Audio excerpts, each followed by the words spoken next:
All right, hello, hello,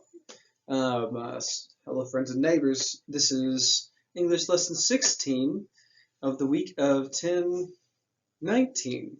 So we are coming up on the last 2 weeks of this unit. Your final draft of the essay will be due next week on the 30th. So we are coming up on it. This week we're looking at a peer review of your essay. I could be that peer if you can't find somebody. But the goal would be finding somebody. I'm going to give you a double extra credit opportunity. That is a 40-point extra credit assignment. That is crazy. That's wild. That's wacky. What do you think?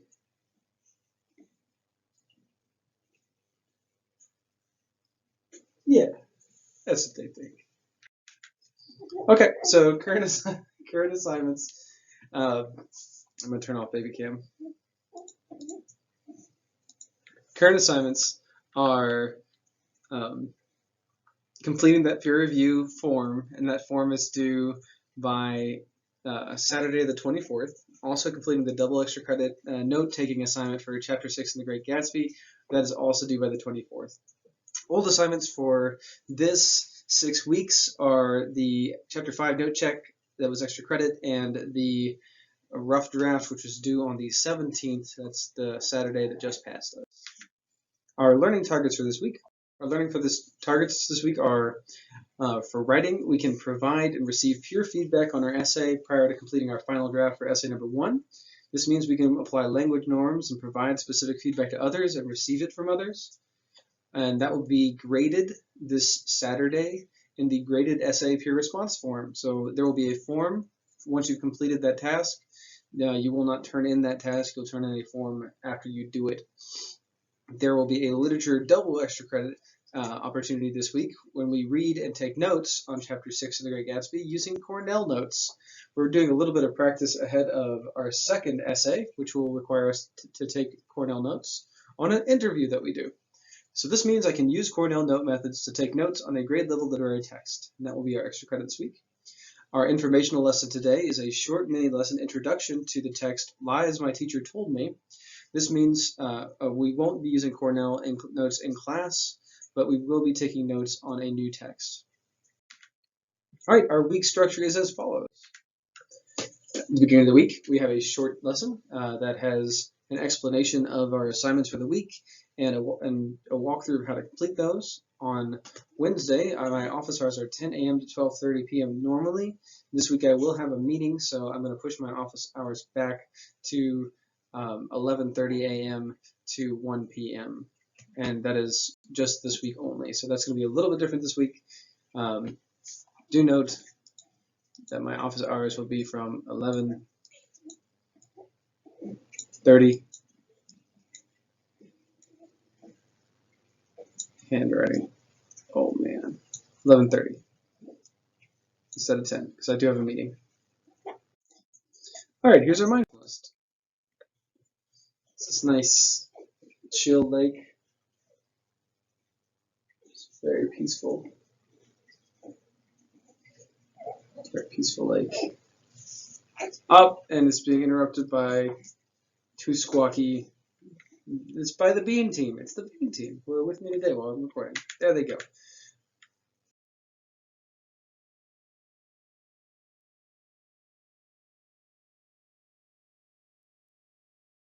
All right, our learning target today is providing and receiving peer feedback. The way that we're going to do that, I'll explain to you now.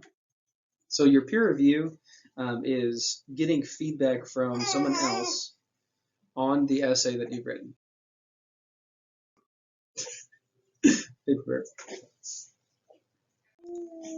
So to complete this assignment, all you need to do is receive feedback from either another student, a parent or guardian, a friend, or me, your teacher, and then complete the Google form once you have received feedback. Now, what's feedback? It means somebody has looked at your essay and marked it up in 3 different ways. After that, you're going to complete the Google form. That is all. So for the writing lesson, you're going to be receiving that feedback from someone else, and then you're going to be completing the Google form. It is due Saturday. The three parts of that feedback you'll need are grammar feedback, understandability or flow feedback, and then some positive feedback on interesting aspects of the piece that you produced. And then a real quick reminder, if you haven't done your outline or your rough draft, do those first, because you can't get feedback on nothing. So you will need to have a rough draft to complete this assignment. The three pieces of feedback that you're looking for are grammar feedback, like capitalization issues, spelling or mismatched words, like there, and your. Those kinds of things are what you're looking for in the grammar feedback. Also punctuation, like putting periods at the end of sentences, and not adding spaces in strange places before commas and periods. We're also looking for understandability. We're also looking for understandability or flow feedback. So that's just, does the essay make sense from the beginning to the end, and have you been using good transitions between paragraphs and ideas? And then the last piece of feedback that you should be looking for are positive or interesting aspects of the piece. What did you think was neat? What would your reader like to know more about? Where could you expand your writing a little bit? That is it. Those three parts are what you're looking for in a good feedback from someone else. So if you're using someone in your family to give you feedback, those are the three things they should be providing you in feedback. If you're using me as Mr. Brewer and you turn in your work on time, I'll be giving you feedback over the weekend, and you could just complete the form using my feedback. If you turn it in late, but you don't want to wait for me to get to you for feedback, you can always use a friend, family, or another student. That is the graded assignment for this week, is the peer review form that's due on Saturday. Your extra credit assignment are the Cornell notes that you could do for Chapter 6 of The Great Gatsby. So let's talk about what that. So our learning target for the literature lesson this Monday to Tuesday lesson is that we can read and take notes on Chapter 6 in The Great Gatsby and practice taking Cornell notes. This means I can use Cornell note methods to take notes on a grade level literary text. There's a double credit, extra credit assignment attached to this. It is a big one. If you don't do it, it won't count against you. If you do it, it can effectively make up for 2 missing progress assignments in the grade book. It is a hefty one. It is designed to be big so that it can give you a hand if you're behind, and so that you can keep moving forward. All right, so our literature lesson is tied to the Chapter 6 of The Great Gatsby. Hope you've been reading along. If you haven't, you can take a picture of that code and get a link to all of our readings. There is no required graded assignment for Chapter 6, but we do have this big extra credit. And here's what that looks like. So we're going to use this format to run an interview for your second essay in November. So this is kind of an intro to an intro. You're going to see this again when we're doing our interviews before Thanksgiving. So this is worth learning now, especially because you can get a double extra credit in the gradebook for it. It's worth doing this assignment for a lot of reasons, but it's also a good way to get a look at this thing before we do it as part of our next essay. So the way Cornell notes, you put your class title in the top left-hand corner of the Cornell notes. Make sure you get your name in there, the chapter and section, as well as your section title. On the left side of the page, you're putting cues, and on the right side of the page, you're taking notes.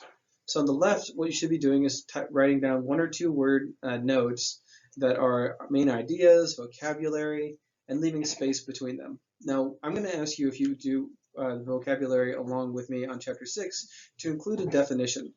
To get a definition, you'll need to right-click on the vocabulary term and then just go to, in Google Docs, you'll actually be able to right-click on it and click Define, and a definition will pop up for you. Also, you should include some questions. You can use the questions at the end of the reading. That's fine. I kind of have some questions provided. There's plenty of other work to do in your Cornell notes, so you can use my questions if you're stuck on questions. On the right side, you should be taking notes about the big ideas that are going on in the text. So if you want an easy time completing this assignment for Chapter 6, the cues should be the red words, and the note-taking column should be of the blue words. Now, as you're taking blue word notes, you should say your responses or explain them while you're taking them down. So what is the significance of these blue words? And I'll show you an example of what that looks like here on the next slide.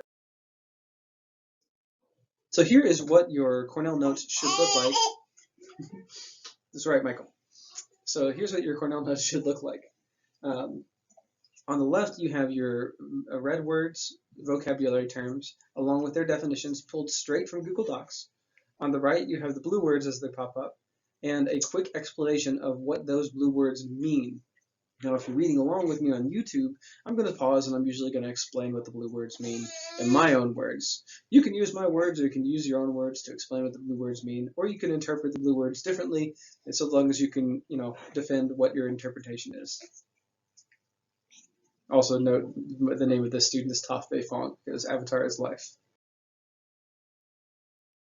Hey, just a quick reminder, the blue words are aligned to the ACT reading test, and the red words are aligned to the vocabulary level for the ACT English test. It's right. Yeah, Michael. Hi.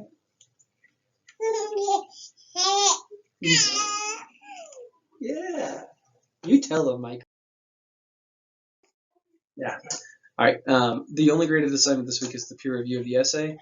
Your extra credit is a big opportunity for credit. I highly recommend doing it, not only because it's a big opportunity for credit and improving your grade, but we are going to be doing Cornell notes in the second essay as part of your interviews process, where you're interviewing someone, and then you're going to use that interview as part of your essay. So getting used to Cornell notes now is going to save you a little bit of struggle at the beginning of that next essay.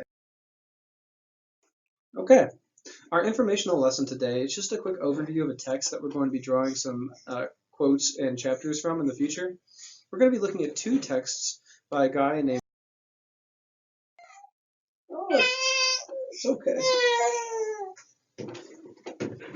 Come here.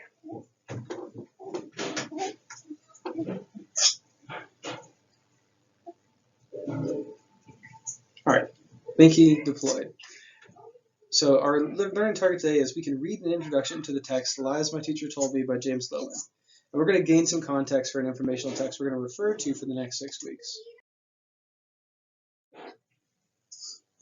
So Lies My Teacher Told Me, we're going to look at an interview with the author of Lies My Teacher Told Me a little bit today. And I'm going to give you a little bit of backstory and context for this text that we're going to be looking at together in class. This is going to serve a very similar purpose to what the Baldwin-Buckley debate did, and we're going to be coming back to Lowen's Lies My Teacher Told Me, Sundown Towns, and Richard Rothstein's The Color of Law as our three informational texts as we move into the winter season and begin reading A Raisin in the Sun. All right, so here are a couple excerpts from the interview. We're not going to read the whole interview. I just want to give you an overview. When I was a high school junior in New Orleans teaching AP American History, my teacher assigned us a paperback book. This is the interviewer. Slim in contrast to our hulking required textbook, it was a funny, compelling, even shocking read. Lies My Teacher Told Me by James Lowen explained how history textbooks got the story of America wrong, usually by soft-pedaling, oversimplifying, and burying the thorny drama and uncertainties of the past under a blanket of dull voice of God. The book also taught a lot of history. It introduced me to concepts that still help me make sense of the world, like the racial nadir, the downturn in American race relations starting after Reconstruction that saw the rise of lynchings in the Ku Klux Klan. In doing so, Lies My Teacher Told Me overturned one assumption embedded in the history classes I've been sitting through all my life, that the United States is constantly ascending from greatness to greatness. So when we're talking about like the racial nadir as we read through Lies My Teacher Told Me, because that's definitely one of the topics we're going to hit on as we're reading A Raisin in the Sun and moving through the winter season into the spring. On the right, you have a picture of the President Woodrow Wilson, and on the left, that quote is from W.C. Griffith's Rise of the Nation, which is one of the most intense white supremacist films ever created. Intensely white supremacist films ever created, and it defends the Ku Klux Klan. They are quoting President Woodrow Wilson saying, "The white men were roused by a mere instinct of self-preservation until at last there had sprung into existence a great Ku Klux Klan, a veritable empire of the South to protect the Southern country." That is President Woodrow Wilson, who led us through World War I. So that is part of the history of that president that is rarely noted or quoted, and it's part of the chapter on Woodrow Wilson in Lies My Teacher Told Me. which really does kind of look at American history as a complex series of narratives and counter-narratives. Lowen, along with colleagues and